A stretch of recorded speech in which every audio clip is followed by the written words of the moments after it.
शिवसेनेने half century cross केलेली आहे आणि शिवसेनेचा स्ट्राईक रेट देखील अतिशय चांगला आहे. कमी जागा लढवून जास्तीचा जागा या ठिकाणी नगराध्यक्षपदाच्या आणि नगरसेवकपदाच्या जिंकलेल्या आहेत आणि त्याबरोबर महाविकास आघाडी च्या एकूण सगळ्या जागा जी बेरीज धरली तरीसुद्धा ती शिवसेनेच्या बेरजेपेक्षा कमी आहे. काही लोक म्हणत होते की शिवसेना फक्त ठाण्यापुरती मर्यादित आहे, तर शिवसेना आता ठाण्यापुरती मर्यादित राहिली नाही, तर शिवसेना घराघरामध्ये चांद्यापासून बांद्यापर्यंत पोचलेली आहे. हे या निकालावरून आता स्पष्ट झालेलं आहे. त्यामुळे मी माझ्या लाडक्या बहिणींना, लाडक्या भावांना, सगळ्याच लोकांना धन्यवाद देतो आणि अगदी छोट्या छोट्या शहरांमध्ये देखील शिवसेनेचा धनुष्यबाण या निवडणुकांमध्ये पोहोचलेला आहे आणि कार्यकर्ते जे उत्साहात कामाला लागले होते त्यांचा उत्साह देखील वाढलेला आहे आणि म्हणून सर्व कार्यकर्त्यांचं मनापासून अभिनंदन करतो की त्यांनी या निवडणुकीमध्ये प्रचंड मेहनत घेतली.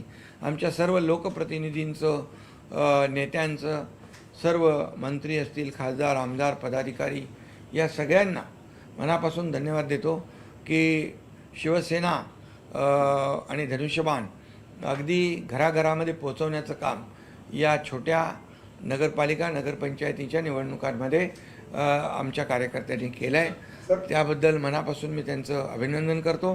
त्याचबरोबर मुख्यमंत्री देवेंद्र फडणवीसजी यांचंही मनापासून अभिनंदन करतो की भारतीय जनता पक्षाला देखील या निवडणुकीमध्ये चांगलं यश मिळालेलं आहे आणि नंबर 1चा पक्ष म्हणून त्यांना यश मिळालं आहे आणि शिवसेना देखील या निवडणुकीमध्ये नंबर 2 च्या पक्षाच्या रूपाने या ठिकाणी महाराष्ट्रामध्ये समोर आली आहे आणि शिवसेना दिलेला शब्द पाळते.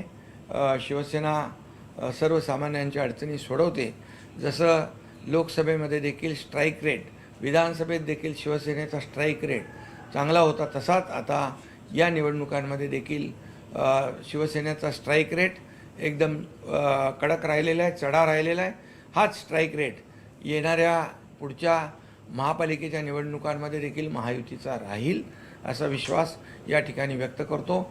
आणि जे लोक या निवडणुकीमध्ये घरी बसले होते, ज्या लोकांनी कार्यकर्त्यांना वाऱ्यावर सोडलं होतं, त्या लोकांनी आणि मतदारांनी जे घरी बसले त्यांना घरी बसवलं, हे देखील या निवडणुकीमध्ये पाहायला मिळालेलं आहे. सर, ज्याप्रमाणे मंत्री आमदार यांनी काम केलं त्याचप्रमाणे तुम्ही देखील महाराष्ट्रात निवडून काढलेला होता, सर्वच ठिकाणी सभा देखील घेतल्या होत्या आणि या सगळ्यातून आता हे यश मिळते. कारण विधानसभेला ज्याप्रमाणे 80 जागा तुम्ही लढवल्या होत्या, 60 जागांचं तुमचा निवडून आलेल्या आहेत. अशाच प्रकारचे स्ट्रॅटेजी जी आहे ती या नगरपालिकेच्या निवडणुकीमध्ये मनसरमध्ये आणि जे काही नवीन नगरपालिका आहे त्या ठिकाणी देखील नवीन चेहऱ्याने तुम्ही संधी दिली होती आणि त्यानंतर ते विजय झाले. काय सांगाल नवीन कार्यकर्त्यांना, काय सांगायचं? नाही, खरं प्रश्न आहे. खरं सांगितलं ही नेत्यांची निवडणूक नाही, कार्यकर्त्यांची निवडणूक आहे. काय सांगाल कार्यकर्त्यांचं कसं अभिनंदन? खरं म्हणजे ही कार्यकर्त्यांची निवडणूक, लोकसभा आणि विधानसभा ही आमदार खासदारांची निवडणूक असते, ही कार्यकर्त्यांची निवडणूक असते. कारण लोकसभा आणि विधानसभेत कार्यकर्तेच खासदार आणि आमदार निवडून देत असतात. त्यामुळे मी आमच्या नेत्यांना, खासदार, आमदारांना सांगितलं होतं की ही निवडणूक आहे कार्यकर्त्यांची आणि ती कार्यकर्त्यांची निवडणूक गांभीर्याने घेऊन कार्यकर्त्यांच्या मागं उभं राहिलं पाहिजे. त्याप्रमाणे आमचे सर्व लोक कार्यकर्त्यांच्या मागं उभे राहिले आणि ज्या ज्या ठिकाणी नवीन नवीन कार्यकर्ते, काम करणारे कार्यकर्ते, सर्वसामान्यांची ज्यांची नाळ जुळलेली आहे त्या कार्यकर्त्यांना तिकीटं दिली आणि तळागाळातल्या सर्वसामान्य जनतेने, मतदारांनी शिवसेनेला भरभरून साथ दिली. त्यामुळे सर्व मतदारांचं मी पुन्हा एकदा मनापासून अभिनंदन करतो आणि त्यांना धन्यवाद देतो. सर, पालघरमध्ये डहाणू आणि ज्या इतर काही नगरपालिका त्या ठिकाणी विजय मिळाला, पण ठाणे जिल्ह्यामध्ये अंबरनाथ आणि या ठिकाणी अजून सुद्धा मोजके एवढं अपयश आपल्याला आलेलं आहे. नाही, बघा, शेवटी महायुती जिंकणार कोण आहे? महायुती. त्यामुळे महायुतीमध्ये आम्ही काही ठिकाणी एकत्र लढलो, काही ठिकाणी वेगवेगळे मैत्रीपूर्ण लढलो, पण शेवटी जिंकणार महायुतीच.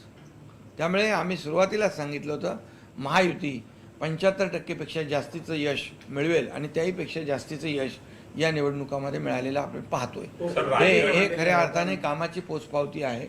गेल्या 2.5-3.5 वर्ष जे काम केलं, मी मुख्यमंत्री असताना जे काम केलं, देवेंद्रजी आता आमची टीम जी काम करते आहे या सर्व कामाची पोचपावती या निवडणुकांमध्ये नक्कीच पाहायला मिळाली. शेवटी लोक कामाला पसंती देत असतात आणि विकासाला पसंती देत असतात. आमचा अजेंडा विकास आहे आणि म्हणून या निवडणुकीमध्ये आम्ही टीका टिप्पणी न करता विकासाचा अजेंडा, स्थानिक प्रश्न आणि स्थानिक ज्या काही मूलभूत सोयीसुविधा ज्या आवश्यक आहेत त्याच्यावर आम्ही भर दिला आणि त्यामुळेच हे दैदिप्यमान असं यश मिळालेलं आहे. सर, रायगडमध्ये देखील, कोकणात देखील मोठं यश आपल्याला मिळालेलं आहे. ठाकरे गटाचे विजयी उमेदवार अतुल चौगुले जे आहेत, विजयी उमेदवार झाल्यानंतर भरत गोगावले यांनी त्यांना मिठीमारत शुभेच्छा दिलेल्या आहेत शिवसेनेमध्ये.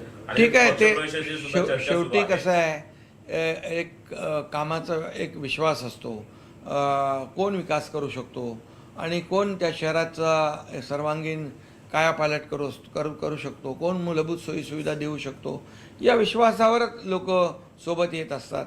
आणि म्हणून मी पुन्हा एकदा सांगेन की लोकांना काम करणारा नेता हवा असतो, घरी बसणारा नेता नको असतो. आणि त्यामुळे या निवडणुकीमध्ये जे चित्र आहे ते स्पष्ट आहे. ज्यांनी काम केलं, ज्यांनी लोकांच्या सोबत राहिले आणि जे फील्डवर ऑन फील्ड राहिले आणि सर्वसामान्य लोकांच्या सुखदुःखामध्ये धावून गेले, त्या सर्वांनी मतदान केलं. लाडक्या बहिणींनी भरभरून मतदान केलं आणि त्यामुळे हा विजय आम्हाला मिळालेला आहे.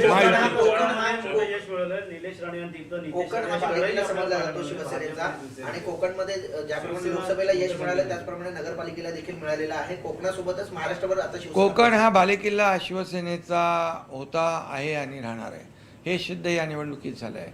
आणि महाराष्ट्राच्या कानाकोपऱ्यामध्ये, अगदी संपूर्ण महाराष्ट्रामध्ये शिवसेनेचा धनुष्यबाण आणि शिवसेना पोचली आहे. आणि त्यामुळे शिवसेना फक्त आता कोणाचा समज असेल की ठाणा मुंबईपुरती शिवसेना आहे, तसं नाही आहे. शिवसेनेचे कार्यकर्ते घराघरात आहेत आणि शिवसेना नेहमी संकट काळामध्ये, आपत्ती जिथे शिवसेना, संकट तिथे शिवसेना, हे समीकरण गेल्या अनेक वर्षाचं आहे. आणि त्यामुळे या विजयामध्ये अतिशय चांगलं यश, पहिलीच नगर परिषद आणि नगरपंचायतची निवडणूक असताना एवढं मोठं यश शिवसेनेला मिळालेलं आहे.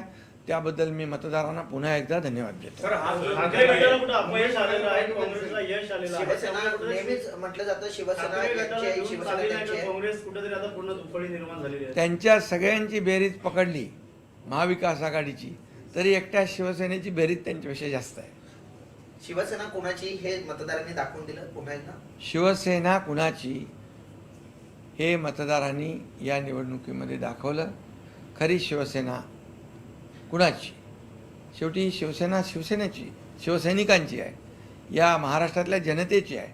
काही लोकांना ही आपली मक्तेदारी वाटत होती आणि काही लोक मालक आणि नोकर समजत होते.